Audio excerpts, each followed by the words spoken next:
Por que 2025 pode ser a última oportunidade de fazer um planejamento sucessório de holding patrimonial e evitar, assim, perder cerca de 30% do seu patrimônio?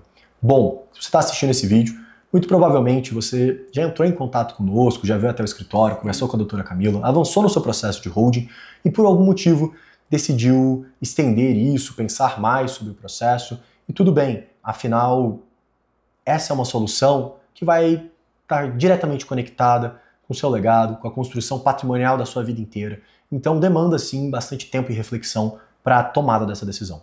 Porém, recentemente tivemos várias repercussões judiciais que vão impactar diretamente nesses planejamentos sucessórios, nas estratégias e nos modelos de holding patrimonial aqui no Brasil. Por esse motivo, vamos trazer um pouco dessas repercussões, falar principalmente do PLP 108/2024, que vai impactar diretamente a eficiência tributária de quem não fez uma holding a partir de 2026.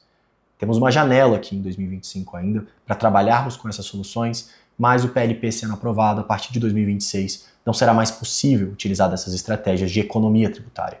Porque quando falamos de economia tributária na holding, vamos trabalhar sempre com duas variáveis: a base de cálculo e a alíquota.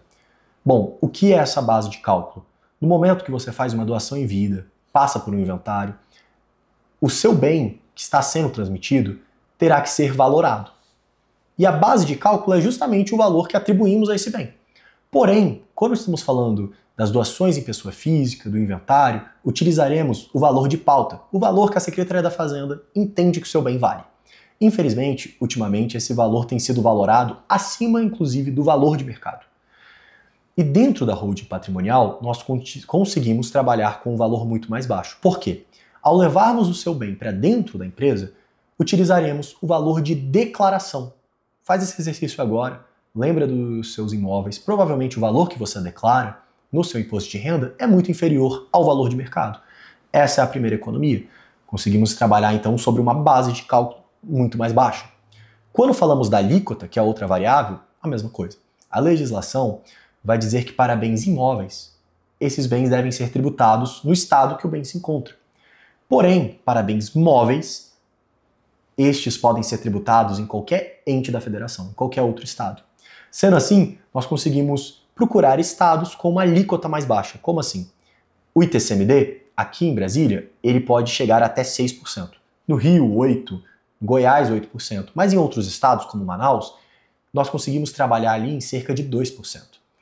No momento que eu levo o teu imóvel para dentro da empresa, eu vou estar agora pegando um bem que era imóvel e transformando ele em cotas. E cotas e participações são considerados como bens móveis. Dessa forma, eu consigo, em vez de pagar 6% aqui em Brasília, trabalhar com uma alíquota de 2% em Manaus.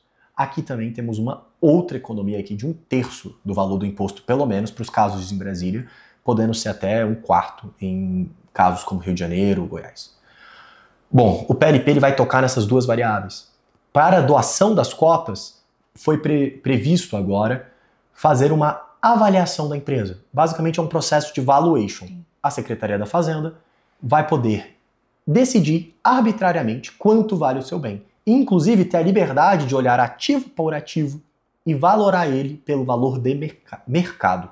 Dessa forma, a vantagem na base de cálculo não teremos mais.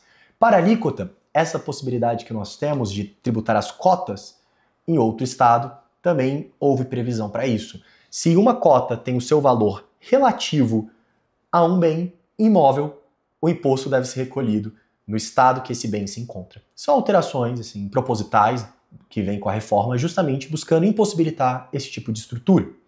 Então, por esse motivo, viemos trazer essas informações para vocês, porque pode ser determinante para o momento da tomada de decisão. Ou seja, vão fechar as duas portas, tanto a economia pela base de cálculo, quanto a economia pela alíquota.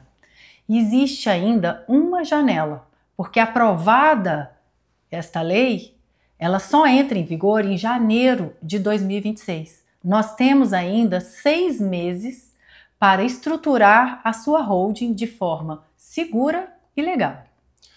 Então, basicamente, o que isso significa? Que nós temos que avançar com esse projeto, porque a holding ela deve terminar antes de dezembro, ela não pode começar em dezembro. Até dezembro temos que ter iniciado o processo e terminado o processo, que costuma ali demorar entre 4 a 6 meses. Sim. Então, é mais ou menos esse o prazo. Por isso que esse momento é tão importante e decidimos mandar essas mensagens tanto para os nossos clientes quanto para famílias que já tiveram contato conosco, sim, que tiveram seu tempo de pensar, mas que é uma informação importante que pode influenciar diretamente na sua decisão.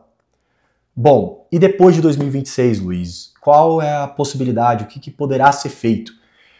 É difícil de dizer exatamente, porque a legislação está em mudança. Nós sabemos que esse modelo não funcionará. Então, a partir de 2026, com uma nova legislação, começará os estudos das brechas legais, das possibilidades, porque tudo que fazemos é dentro da legalidade, para novas operações. Porém, o fisco está muito inteligente e, inclusive, é aplicado no aumento dessa alíquota do ITCMD. Sim. Então, além desse problema, hoje a gente já trabalha com uma alíquota máxima de 8%, existem diversos projetos, um do CONFAS para subir para 20%, outro do Sindifisco para que a alíquota do ITCMD suba para 30%, ou até mesmo uma PEC da União para subir para 27,5%. Então, os esforços nessa área têm sido muito grandes por parte do governo. Então, nós não sabemos exatamente a partir de 2026 quais estratégias a nível Brasil funcionarão. O que nós temos de uma certa esperança é que as estruturas offshore e de internacionalização e sucessão patrimonial, que já funcionam muito bem hoje, com certeza ainda funcionarão a partir de 2026. Ou seja, ainda vai ter um caminho para uma sucessão facilitada e para uma economia do inventário que é muito custoso. Porém, essa solução será internacional. Então, se hoje você tem interesse ainda em uma solução a nível Brasil, talvez 2025, esses últimos 6 meses, sejam a última chance para esse tipo de operação. Obrigado pelo tempo de vocês. Obrigada. E nos vemos em breve.